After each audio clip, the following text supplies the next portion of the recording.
El gusto de saludarlos desde el provincial, esta propuesta bien federal que desde hace más de 2 años están llevando adelante Marcelo Mucci y Ricardo Ferradas y que nos dan la posibilidad de estar junto a ustedes a través de maestros, personas que inspiran.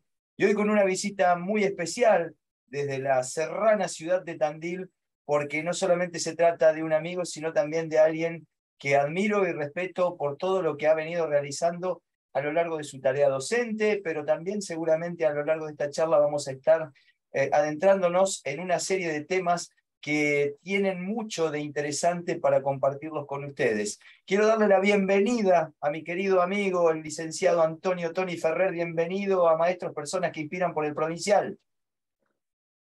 Hola Horacio, oyentes, a todos ahí en la mesa. Tengan ustedes muy buenas tardes. Un placer estar con ustedes. Gracias por la invitación. Gracias a vos, Tony. Y bueno, ¿por qué no nos contás un poquito lo que venís haciendo? Sabemos que en estos días vas a estar presentando un trabajo muy importante, un libro que tiene mucho que ver con las raíces nuestras, con esa historia invisibilizada que tenemos y que, bueno, realmente trabajos como el tuyo permiten adentrarnos en temas que son importantes y que hacen a las raíces de nuestro territorio y fundamentalmente también al conocimiento. Por eso, desde Maestros, Personas que Inspiran, tenemos esta posibilidad de compartir esta charla con vos y contarnos un poquito qué libro vas a presentar, cómo ha sido el trabajo y cómo lo venís realizando, porque seguramente es una investigación de muchos años también. Sí, exactamente. Es bastante larga la historia que en este libro comparto con otras tres personas más. Yo toda mi vida investigué aborígenes en la provincia de Buenos Aires. Esta sería mi 8ª obra publicada. Y, y bueno, un poco en una apretada síntesis uno puede decir que, como vos bien lo afirmaste, es tratar de ver la otra parte de la historia. La fundación de los pueblos y las distintas localidades de la provincia de Buenos Aires no comienzan simplemente con un día, con una fecha, con un mes o con un año. El caso que es el caso de Tandil particularmente, porque es un estudio de caso, tiene que ver con la otra parte de la historia, esa historia negada, invisibilizada, como vos afirmaste, soslayada, esquivada, donde los historiadores tenemos mucho que ver y comenzar haciendo, ¿por qué no?, una autocrítica. La historia es un proceso que se ve de manera integral y ahora en la actualidad los trabajos más ricos son trabajos multidisciplinarios. Entonces me parece que es importante aclarar que nosotros hemos sido formados desde la segunda mitad del siglo XIX aproximadamente en la formación del Estado-Nación por un discurso oficial que restringió esta problemática de los indígenas a la guerra de fronteras, a la civilización o barbarie o a la conquista del desierto. Y lamentablemente eso aún hoy en día permanece en el imaginario colectivo. Es muy difícil ubicar en los currículum escolares las historias, digamos, de los pueblos originarios de cada uno de los pueblos. Es como que se va borrando del currículum. Y me parece que este es un llamado de atención. Es un momento clave para volver a poner este tema en tensión y en debate. Porque, como bien dije, la historia es un proceso integral. Y si bien es cierto que esta historia oficial ha ido creando estereotipos que no todos son falsos, sí son incompletos. Por lo tanto, me parece importante hacer esa mirada retrospectiva a la historia, a esos pueblos que habitaron en la provincia de Buenos Aires. Porque, por ejemplo, hoy la provincia en sus 200 años busca la identidad, ¿no es cierto? Y nosotros tenemos en cada pueblo una identidad diferente, Horacio. Es decir, cada ciudad, cada paraje, cada localidad tiene su propia cultura, su propia impronta. Nosotros somos, si yo preguntara si vos sos un hombre de campo, un hombre de ciudad, si sos un descendiente aborigen, que en el país hay más de 1 millón de descendientes aborígenes, si sos descendiente de la inmigración, nosotros somos lo que somos, y en ese gran mundo heterogéneo, ¿no es cierto?, aparece lo que nosotros decimos lo de la diversidad cultural, que en verdad declamamos mucho, pero ejercemos poco. Es decir, muchas veces somos negacionistas de determinados temas por prejuicios, por miedos, y me parece que llegó el momento, vuelvo a reiterar, de poner este tema sobre la mesa y comenzar a debatirlo, pero fundamentalmente comenzar a divulgarlo. Y creo que los distintos niveles educativos tienen mucho que ver con esta problemática. Entonces, si desde la escuela primaria, la escuela media, los institutos superiores y la universidad misma no ponemos estos temas en cuestión sobre la mesa, ¿cuál es la identidad que estamos buscando? Ese es el interrogante y creo que es lo que tenemos que debatir. Mira, yo voy a dar un ejemplo, si ustedes me permiten, y me parece que puede ser un ejemplo que puede ser útil, que puede servir para distintas localidades. Por ejemplo, Tandil. Quizás muchos de los visitantes que llegan acá lo primero que se preguntan es, ¿qué significa Tandil? ¿No? Y se hace un silencio, enseguida se hace un silencio, no hay una certeza, no sabemos muy bien cuál es el significado. Y Tandil es un topónimo, un nombre que pertenece a la lengua mapuche.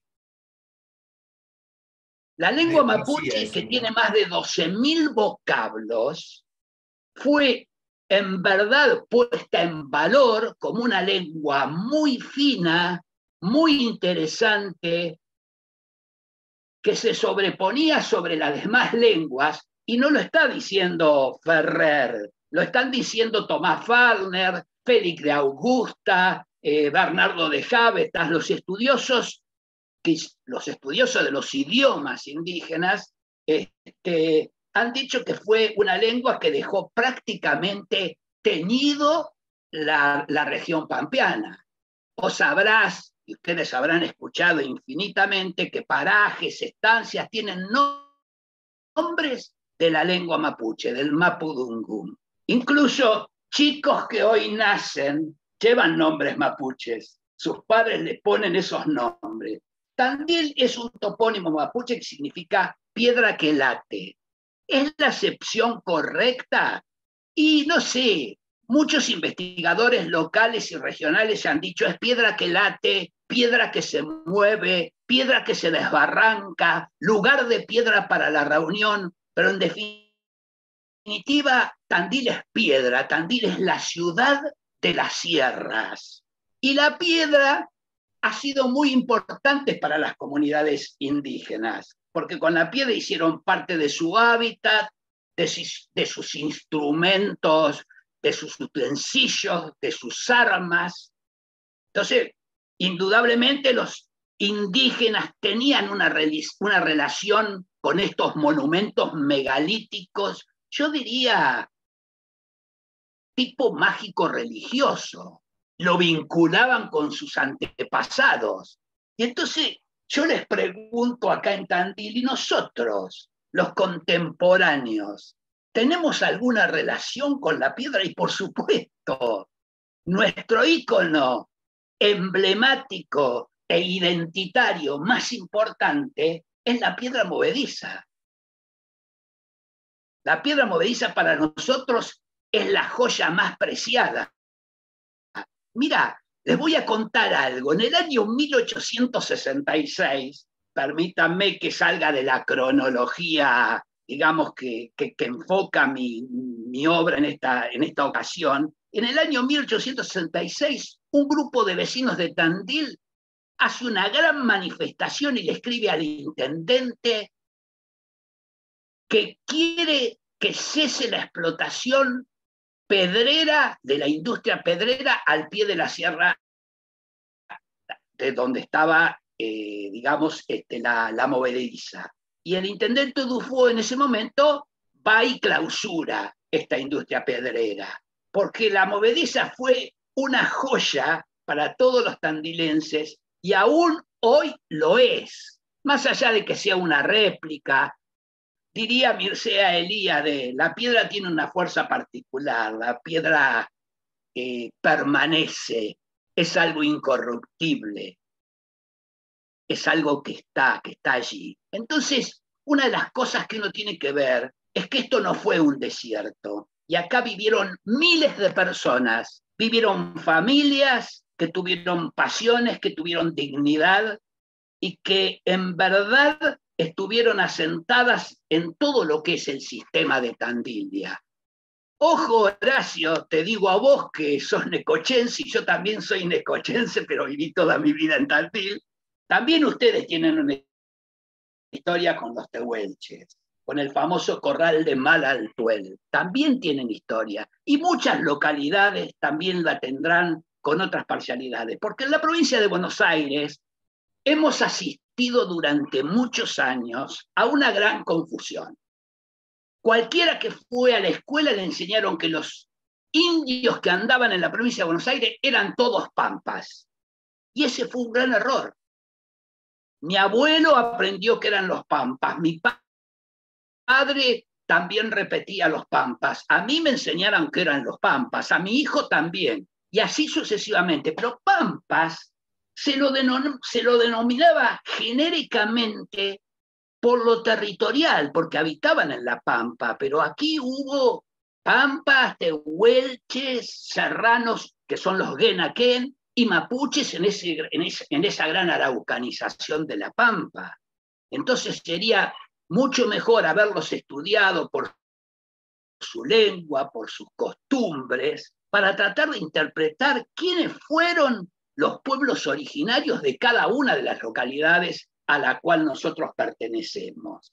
Creo que aquí comienza. Entonces la gente suele preguntarme, Horacio, ¿y cómo fundamentás vos? Me dicen en los seminarios que dicto o en algunas conferencias, ¿cómo fundamentás vos que en Tandil vivieron miles de indios? Esa es una pregunta que me hago yo y es una pregunta importante que me hacen los docentes y me hacen los alumnos. Bueno, eso está todo en los documentos. En el año 1814, nosotros ponemos a la luz un documento de un hacendado de la zona de acá de Tandil que se llamó Manuel Martín de la Calleja. Manuel Martín de la Calleja Chascomús, pero tenía tierras en Tandil. Y es convocado por el alcalde de Chascomús a una reunión porque le habían robado más de 5.000 cabezas de ganado.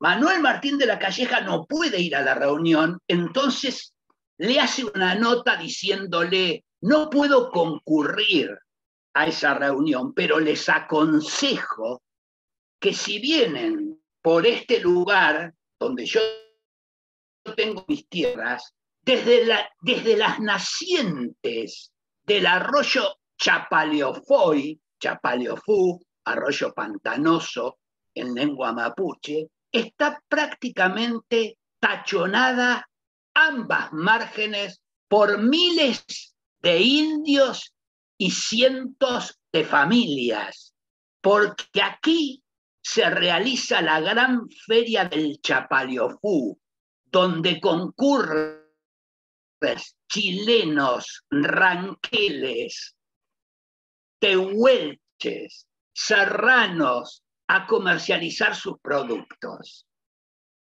¿Qué puedo decir yo? Está todo dicho.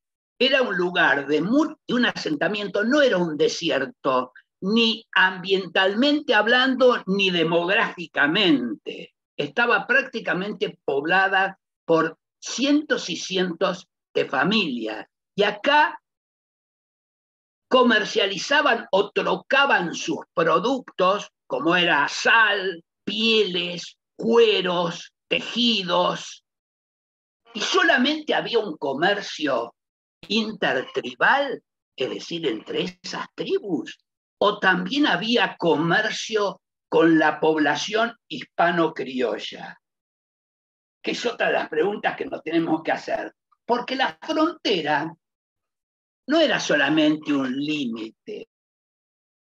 Ha cambiado mucho la concepción de que se tenía de la frontera. Tampoco la frontera siempre fue enfrentamiento. Por el contrario, la frontera fue un lugar de intercambio entre ambas naciones, porque las dos se necesitaban y porque también era un conflicto de intereses y ambas sabían que no se podían vencer una a las otras, aunque siempre los indígenas, por lo menos durante muchos años, estuvieron mejor posicionados. Pero el Salado, que era la frontera natural que nosotros conocíamos, era una frontera más bien porosa, por donde atravesaban pulperos y los primeros pobladores que fueron llegando después de 1810.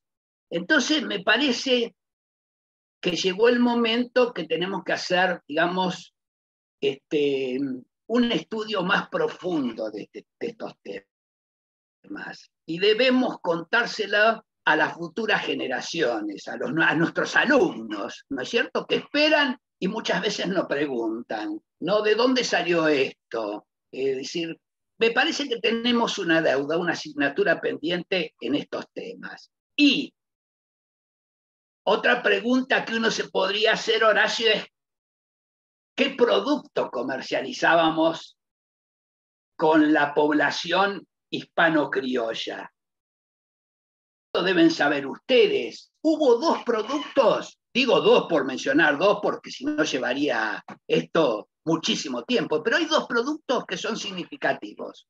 Uno es la sal y otro son los ponchos. Pensá que nosotros traíamos la sal desde España, desde Cádiz, ¿no? Pero en un momento resultó muy cara. Entonces, ¿qué tuvimos que hacer? Ir a buscarla a Salinas Grandes. Que dicen que había expediciones de más de 600 carretas que salían de Buenos Aires a Salinas Grandes, donde después estuvo el gran Calfucurá, conocido por todos. Y la sal, que era un elemento muy necesario para los indígenas, pero también para la población hispano-criolla, porque el cabildo monopolizaba la sal que entregaba a saladeros, a pulperos, a panaderos. La sal era un bien muy preciado para los blancos. Incluso desde el Atlántico se exportaba el famoso charqui a los países esclavistas. Y por otro lado, la sal también iba al Reino de Chile y salía por el lado del Pacífico. Estamos hablando de un comercio internacional. Sal es uno de los primeros productos especializados que se comercializaba. Ni hablar de los tejidos.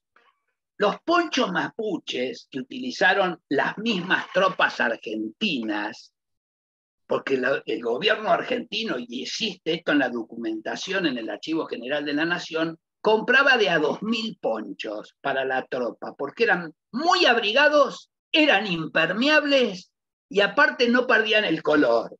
Eran superiores a los tejidos altos, tejidos ingleses. A tal punto llegaba este comercio que era un poco la garantía de los momentos de relativa calma. Nadie podía tirar un tiro de más en la frontera, porque no convenía, no le convenía a nadie. Por lo tanto, se mantenían estos acuerdos, estos pactos. Yo recién hablé de la feria del Chapaleofú y dije que el documento era de 1814, pero esa feria aparece documentada en un documento, valga la redundancia, de 1742, cuando el gobierno colonial autoriza a que se realice la Feria de los Ponchos en el Tandil y en el Cairú. El Cairú era Olavarría. 1742, y esa feria duró por lo menos hasta el año 1820, antes de la expansión ganadera al sur del Salado, que después va a dar por finalizado en la fundación de fuertes, y entre ellos el fuerte de Tandil en 1823. Pero la relevancia que han tenido los tejidos, hay pinturas de Merek Vidal, famoso pintor francés, ¿no es cierto?, que han quedado, donde demuestran digamos, la venta de tejidos y de plumas en Buenos Aires, las ferias que se armaban donde los indígenas iban a ofrecer sus productos. Me parece que esto es importante que lo sepamos, pero también es importante que lo divulguemos. Y hay otro detalle más, y con esto vamos a un pequeño corte, si querés. Hay un detalle más. Tampoco hablamos mucho de las mujeres en la historia, que ha llevado más del 50% del peso de la historia. No hay historia sin mujeres. ¿Quién confeccionaba los tejidos? La mujer mapuche, que tenía un conocimiento del ambiente, de las tinturas, no solamente para los tejidos, sino también un conocimiento de la tierra para los trabajos de la agricultura. Creo que es importante poner en valor esa unidad productiva de las tribus, porque de allí se comercializaban, según León Solís, historiador chileno, más de 60.000 ponchos por año en el continente suramericano.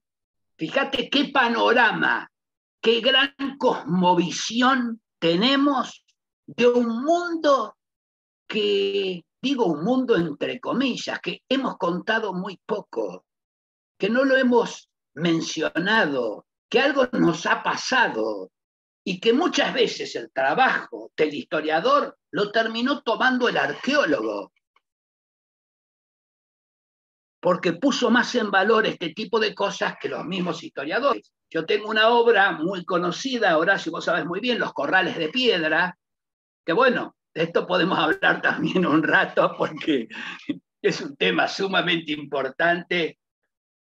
Aquí, en verdad, en el partido de Tandil, a mí me apasiona hablar de estos temas y debo decirlo, pero estos corrales denominados corrales de piedra o corrales de indios, en esa horqueta del Chapaleofú, entre el Chapaleofú chico y el Chapaleofú grande, donde aparecen, dentro del partido de Tandil estoy hablando, donde aparecen dos localidades también muy conocidas por su historia, como son Vela y Gardey, dos pueblos que tienen mucho para contar también. En esa horqueta funcionó la feria del Chapaleofú.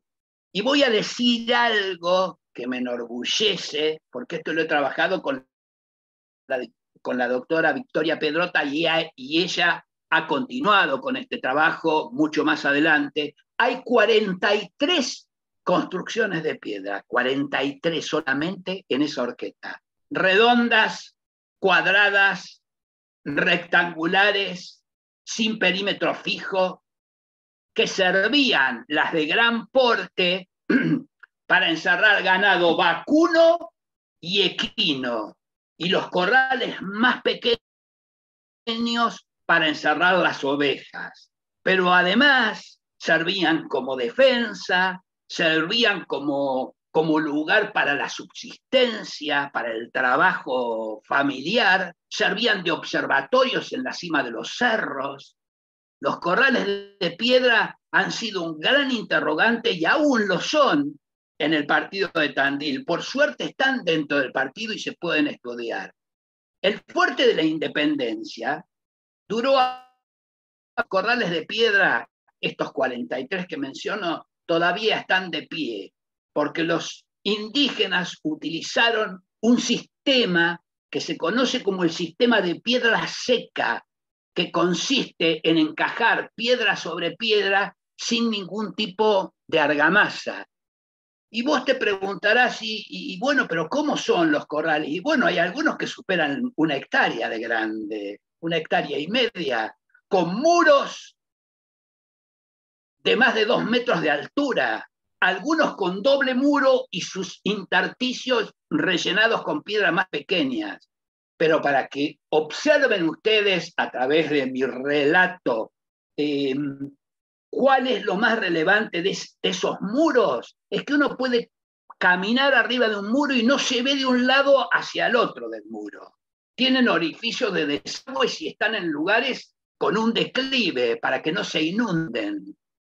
Solamente la mano de obra indígena de los miles de indígenas que aquí habitaron pudieron hacer estas construcciones, que ya datan del año 1740. En uno de los reconocimientos de campos y sierras que hizo Francisco Millau y Maraval de la Real Academia Española, dijo textualmente, discriminando en el buen sentido de la palabra las dos comunidades, los pampas por las dilatadas llanuras. En cambio, los serranos viven en las sierras de Tandil en corrales hechos de piedra.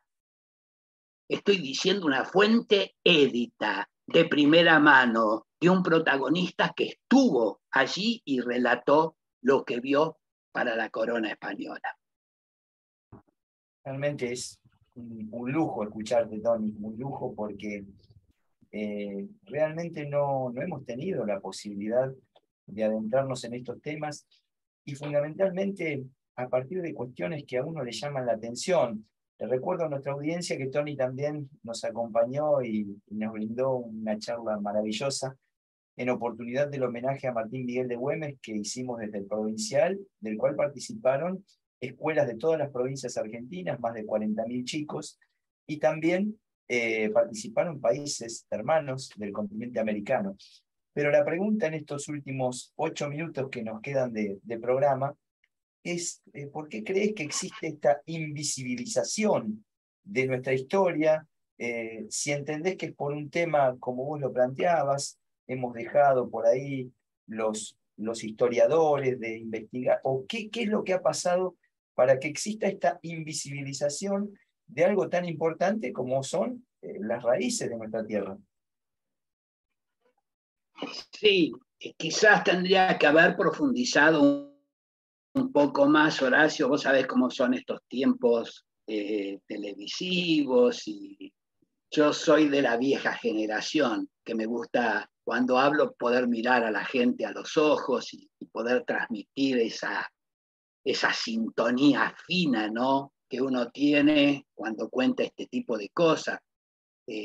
Simplemente decirte que este libro que nosotros vamos a presentar con el magíster Araya, la doctora Nicolao y el doctor Maximiliano Zucarino, tiene más de 500 citas bibliográficas. Es verdaderamente una investigación que sí, yo le di origen en plena pandemia, porque me pareció que todavía quedaban cosas por decir. Y el capítulo 1 precisamente habla de esto que vos estás planteando. Sí, yo hago hincapié mucho en esa formación, ¿no?, y en ese discurso oficial que no incluyó a las comunidades indígenas dentro de la cultura nacional, provincial y local. Fue la construcción de una historia sin indios. Esto fue así.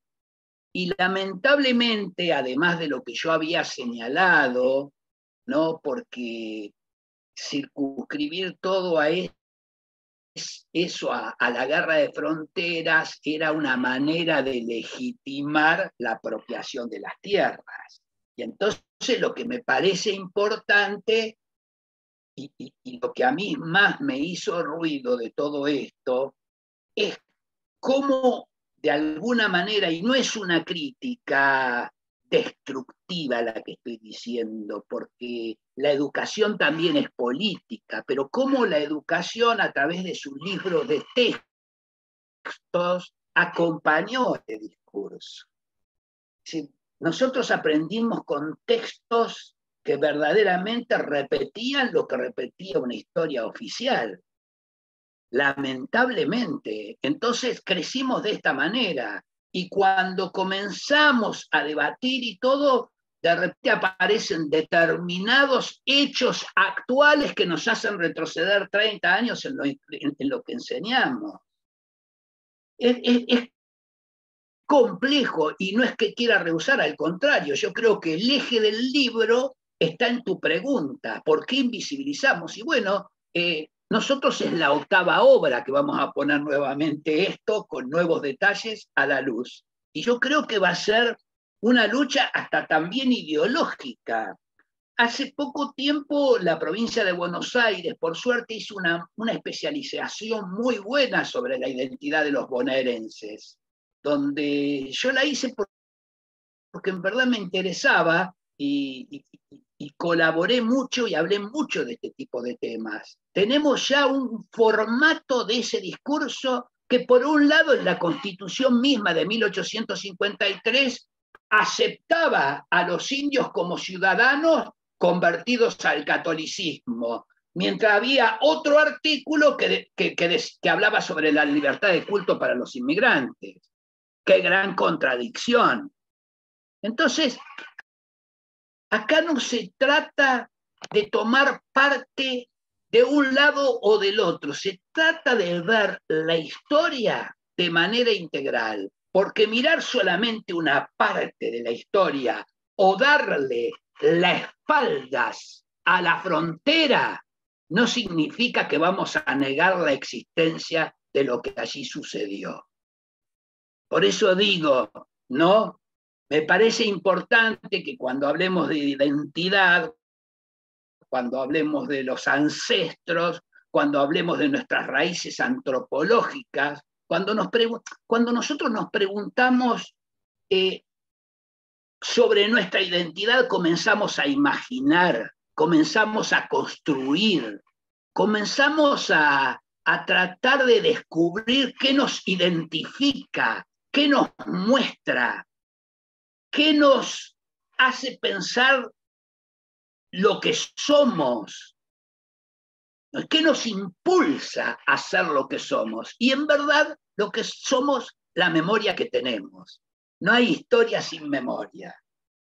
Entonces, debemos apelar a la memoria, debemos debatir estos temas, debemos verlos sin prejuicios y debemos divulgarlos, porque la historia es una sola, es un proceso integral. No hay una parte y otra parte. Y lo que nosotros apuntamos es a sacar a la luz a esa otra parte de la historia. Sí, realmente, Tony, vamos a tener otras charlas con vos desde Maestros, Personas que Inspiran. Esta es la 9ª edición, el 9º programa, y nos quedan 2 minutos, 10 segundos finales.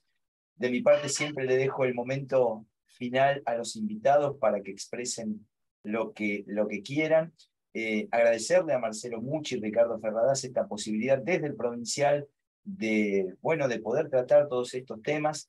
Y fundamentalmente a vos, Tony, también porque sos una persona que lo considero un maestro, alguien que respeto muchísimo, que admiro, que quiero, y fundamentalmente decirte que, bueno, que este programa a disposición para todo lo que tenga que ver con la difusión de estos temas que son muy importantes. Así que dejarte en este minuto y medio final, que te despidas de la audiencia. De mi parte, el saludo para todos los oyentes. Será hasta el sábado venidero y bueno, los dejo con el querido amigo, el licenciado Antonio Tony Ferrer, para que se despida también de ustedes y, por supuesto, muchas gracias. Yo agregar una sola cosa, Horacio, y gracias a todos los chicos que ahí te acompañan, agradecerte porque sabés cuánto te estimo y sé de todos los esfuerzos que realizás en la vida, no solamente como docente, sino como persona.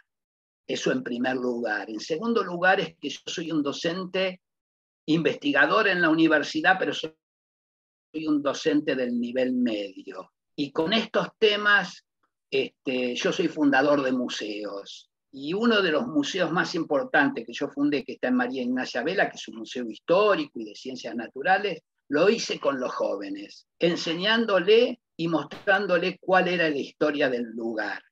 Esos chicos de Vela que construyeron, varias generaciones estoy hablando, que construyeron ese museo, que hoy tiene más de 2.000 piezas, es el único museo escolar declarado de interés provincial. Creo que debemos trabajar mucho en ese ámbito, porque de ahí, y esto no es un dicho, ¿no? De ahí salen esas generaciones que verdaderamente nos abren los ojos a los adultos. Así que nada, decir